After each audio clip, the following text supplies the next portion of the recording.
Eu sou Diego Amorim, ao meu lado Ariane Bittencourt. Bom dia, Ari, feliz dia de São João. Para você também, Diego, bom dia para você ouvinte, sintonizado conosco. A gente começa a edição de hoje contando que o Congresso está prestes a perder um prazo determinado pelo Supremo Tribunal Federal para regulamentar a licença paternidade. O que acontece é que no fim de 2023, o Supremo reconheceu a omissão legislativa sobre a regulamentação do direito à licença paternidade e aí definiu um prazo de 18 meses para que o Congresso edite uma lei sobre esse assunto. Para a maioria dos ministros do Supremo, o prazo atual de 5 dias de licença tem impacto negativo sobre os direitos das mulheres e reforça a ideia discriminatória de que o cuidado com os filhos é um dever nosso, apenas das mulheres. O prazo dado para que o Congresso legisle, portanto, vai até o dia 8 de julho, daqui a exatas 2 semanas. Lembrando que pelo menos até o dia 8, a expectativa é que o Congresso esteja esvaziado por uma sequência de eventos rolando. E até agora essa lei não saiu. Então, se o Congresso perder o prazo, é o Supremo quem vai definir a nova duração da licença paternidade.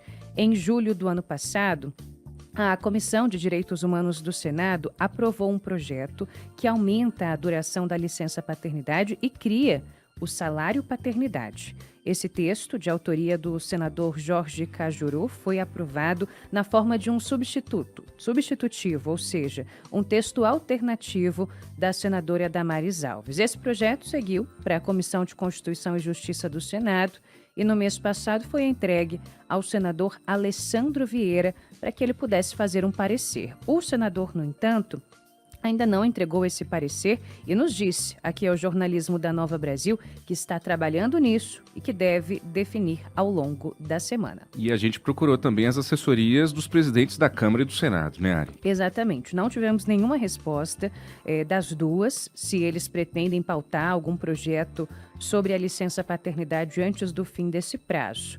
E agora, então, para conversar conosco sobre tudo isso, a gente está na linha com o Rodolfo Canônico, ele que é diretor executivo da Family Talks, graduado e mestre em engenharia eletrônica. O Rodolfo, ouvinte, é especialista em políticas públicas para a família pela Universidade Internacional da Catalunha e hoje atua com pesquisa e relações governamentais. É cofundador e membro do Comitê Executivo da Coalizão Licença Paternidade e acompanha esse tema muito de pertinho. Rodolfo, bom dia, bem-vindo.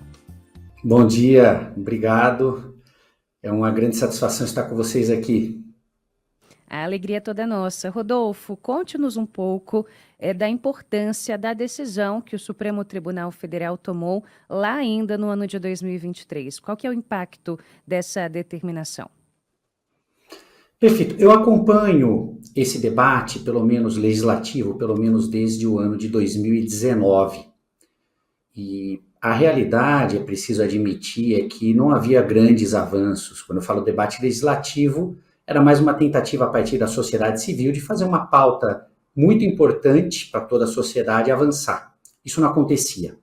A decisão do STF em 2023 me parece que foi um ponto de virada, de chamada de atenção aos parlamentares, que catalisou um movimento político de atenção a essa pauta, que ainda que não tenha resultado numa aprovação, gerou uma nova situação de atenção sobre o tema e de debate que até então não havia. Então, eu entendo que foi um passo decisivo dado nessa luta por conseguir uma ampliação da licença paternidade, mais tempo para as pessoas dedicarem às suas famílias. Rodolfo, a gente mencionou agora há pouco o exemplo do projeto de autoria do senador Cajuru, que está aguardando um parecer do senador Alessandro Vieira na CCJ do Senado.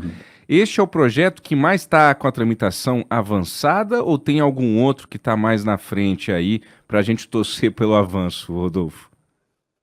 Perfeito. Este projeto está com a tramitação avançada, porque ele já passou por uma comissão do Senado, precisa passar por mais 3, incluindo a que está agora.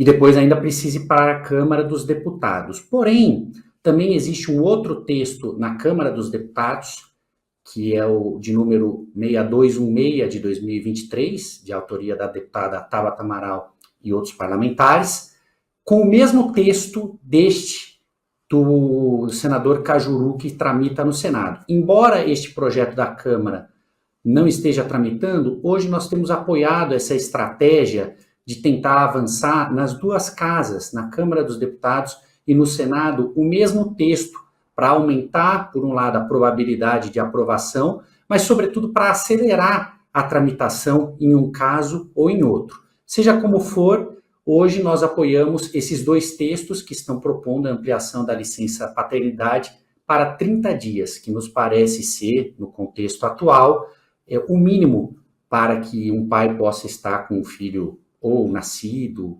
ou adotado.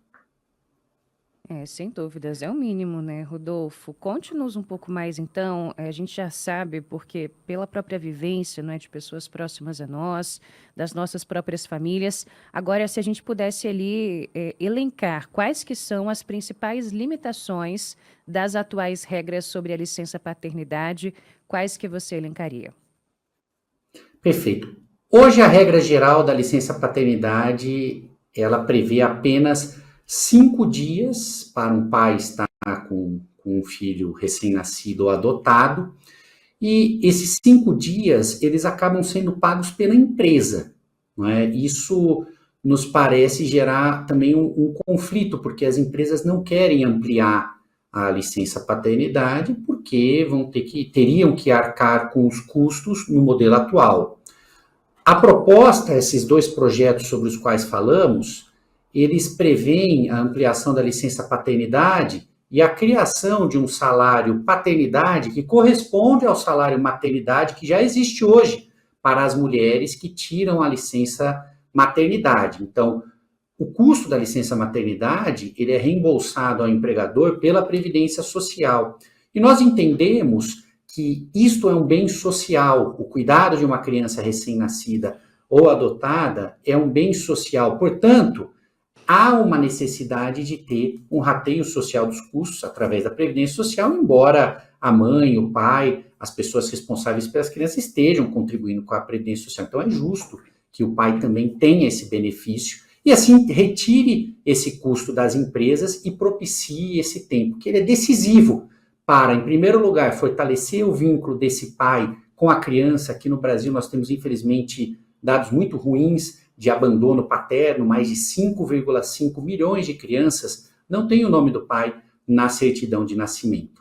Então, isso significa que eles abandonam a presença da criança. Um tempo maior de licença paternidade está associado a maior vínculo e relação entre o pai e a criança. Isso traz benefícios para a saúde e bem-estar dos pais homens, que são os principais beneficiados. Beneficia o desenvolvimento socioemocional da criança, porque faz diferença ter um pai presente na vida de uma criança. Fortalece todas as relações familiares, o que tem um efeito preventivo de episódios adversos na vida familiar, tais como violência doméstica, inclusive a violência doméstica contra a mulher. Existe um efeito protetor criado pelo maior tempo do pai recém-nascido com a criança. Então, os benefícios são muito, muito abrangentes frente aos custos. A sociedade precisa dar esse passo, todos nós vamos nos beneficiar com isso. Importante demais tudo isso que você está trazendo para a gente, Rodolfo. O que a gente sabe, para a gente concluir essa boa conversa com você aqui, o que a gente sabe sobre a experiência de outros países? Como é que funciona a licença paternidade em países até mais desenvolvidos que o Brasil? Não é tão difícil, Rodolfo. Perfeito. Esse assunto ele tem avançado, esses países hoje, inclusive, tratam o tema nos moldes do que se chama licença parental, que é um modelo mais flexível para que a família possa decidir como vai separar o tempo em que a mãe ou o pai, enfim, os responsáveis por aquela criança vão estar.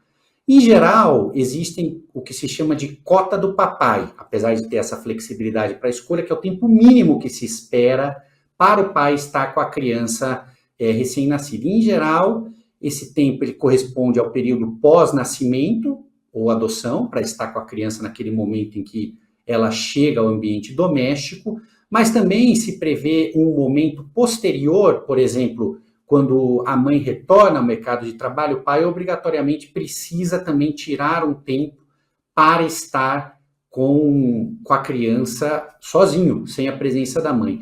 Esse é o caso, por exemplo, da Suécia. E lá eles reportaram uma série de melhorias em indicadores sociais, sobretudo de empregabilidade das mulheres. Na medida em que os homens se envolvem mais no cuidado das crianças, os custos sociais que existem de cuidar uma criança, existe uma penalização de mães no mercado de trabalho, que acabam perdendo o emprego. Aqui no Brasil, mais da metade das mães perdem o emprego em até 12 meses quando retornam da licença maternidade.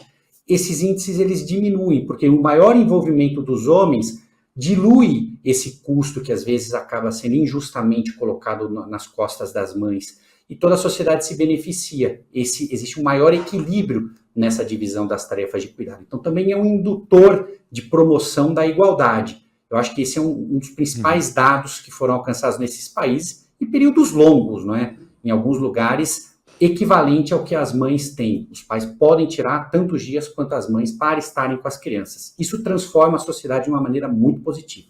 Muito bem, 6h45, a gente conversou com o Rodolfo Canônico, ele que é diretor executivo da Family Talks, membro do comitê executivo da Coalizão Licença Paternidade, e nos ajudou com todas essas explicações e reflexões.